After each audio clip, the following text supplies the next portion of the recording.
decision making flow dari customer kita ya. Biar kita tahu proses sales dalam otak mereka itu seperti apa dan kita pahami flow-nya secara dalam. Ini kenapa? Kalau kalian belanja ya di world class restaurant chain, kita ngomong seperti McDonald's, itu prosesnya seamless banget karena mereka ngerti customer decision flow. Gue sebenarnya kesel banget ya sama sales trainer yang bahkan diundang ke misalnya ke perusahaan gitu.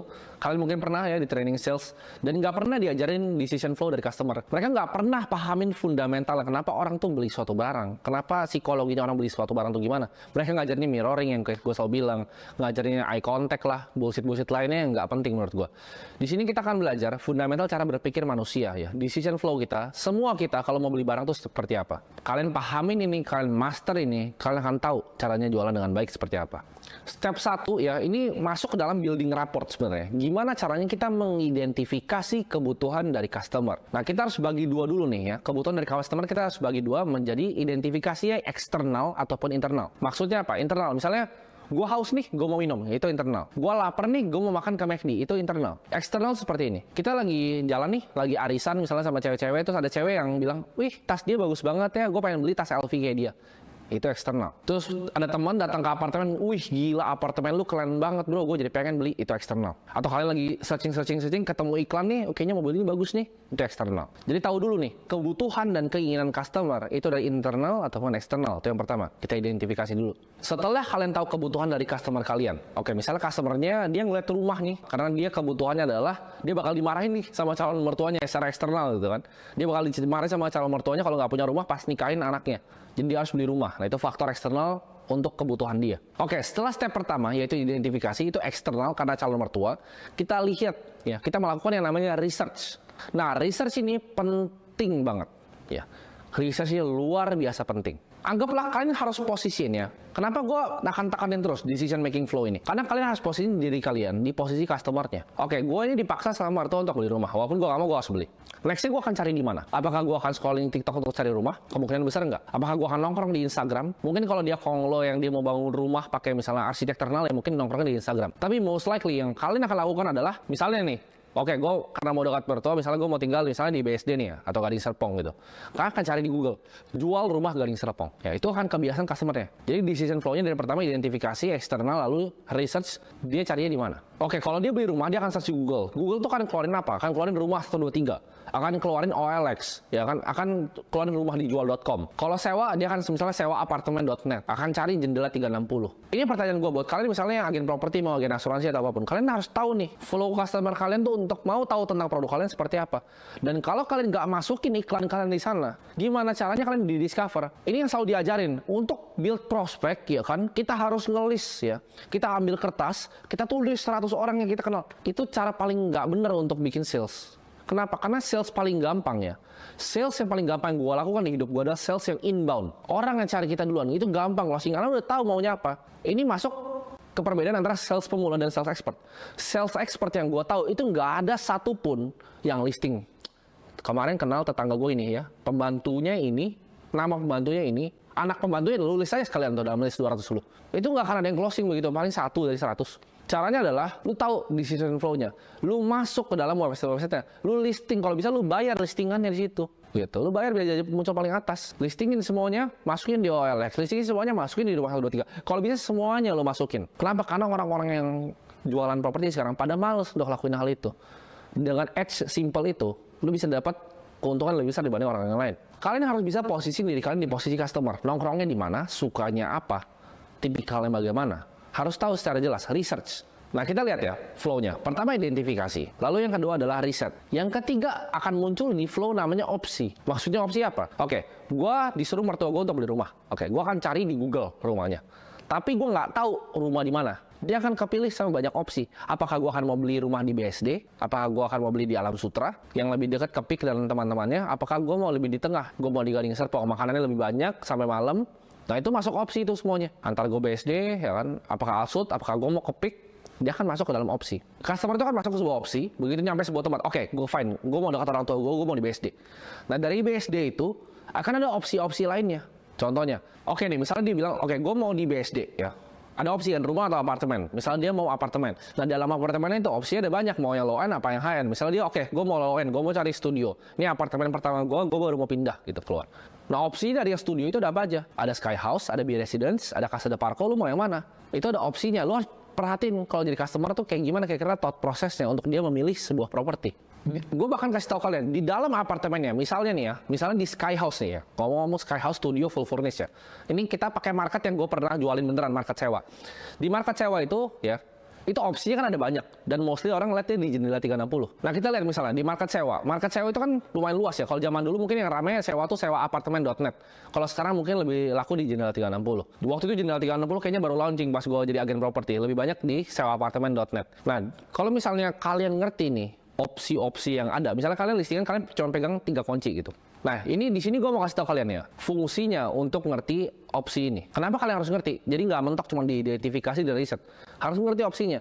Begitu kalian ngerti opsinya, kalian akan lebih jauh dibanding sales-sales yang lain. Oke, di sini gue akan ceritain real case yang gue alamin waktu pas gue closing klien yang sewa. Ya, jadi gue ada jualan yang beli, ada jualan yang sewa juga. Fungsinya ngerti opsi adalah gue ngerti banget market sewanya di situ. Bahkan di dalam apartemennya itu ada opsi-opsi lain, betul? Customer gue waktu itu nyari unit studio ya, nyari unit studio, pokoknya dia mau terima jadi, karena orang tuanya kasih duit, dia harus kuliah di sana, dia mau cari yang full furnished. Nah begitu gue ketemu sama dia, kan dia keliling-keliling, dia kayak udah suka banget. Habis itu, nah pertanyaan yang selalu ditembak kan, ini harganya berapa? Dia tanya. Dan gue jawab ini harganya 3,5 juta per bulan.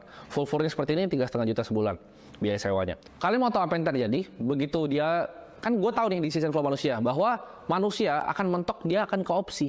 Begitu gue ngomong harga, dia akan mau membandingkan. Karena manusia itu butuh opsi. Yang dia akan lakukan adalah, kalian mungkin ketahuan nih, agen-agen properti, dia keluarin handphone.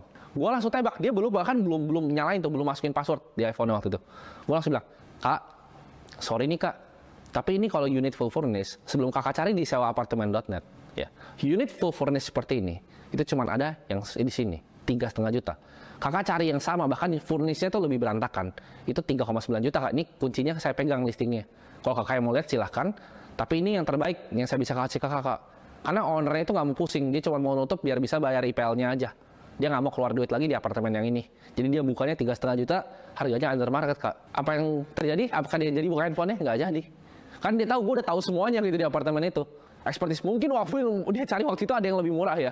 Cuma itu adalah karena gue tahu decision dia adalah dia mau hantam ke opsi nih. Gue patahin langsung di situ. Ya. Jadi ibarat gue bilang tadi sales flow, kalian tahu nih kapan, kan gue bilang customer dari ketemu sampai closing nih. Setiap dia mau tadi nih, dia mau nyari opsi ini mau ke atas nih atau mau ke bawah nih. Setiap dia mau cari opsi ke atas, patahin dulu, tarik balik nih, kontrol lagi. Sales flow-nya dikontrol lagi. Begitu gue bilang begitu, udah nggak jadi dia. Akhirnya dia ribet, ya udah closing. Deal. Dia tinggal tanya extra maintenance berapa, biasa internet berapa, air dan lain-lain itu seperti apa. Lalu closing. Ini lu mau jualan properti ya, yang harga lebih tinggi, lu mau jualan rice cooker 600.000, sama. Lu jualan rice cooker, mereka karena zaman sekarang mereka ngambil handphone, mereka cek di mana di Tokopedia, di Shopee, harga yang sama berapa lebih murah atau enggak. Jangan sampai di hal itu, jangan masuk ke opsi, patahin aja dulu opsinya di situ. Lu langsung bilang, di kita itu bisa garansi Kak, kalau dari marketplace belum tahu Kak bisa rusak atau enggak. Nah, kalian bisa kayak gitu. Kalian terapin ilmu jalanan yang gue kasih nih, ngerti decision flow, building rapport yang baik, ngerti customer journey seperti apa, ngerti psikologi dari penjualan itu seperti apa. Ditambah lagi kalian ngerti nih decision proses seperti apa. Gue yakin kalian akan jadi sales yang lebih baik. Dari framework opsi ini, tujuan kita adalah mengeliminasi opsi-opsi yang lain. Gitu. Kita mempermudah mereka untuk mendapatkan tujuannya. Sama seperti yang tadi gue cerita di kelas sebelumnya.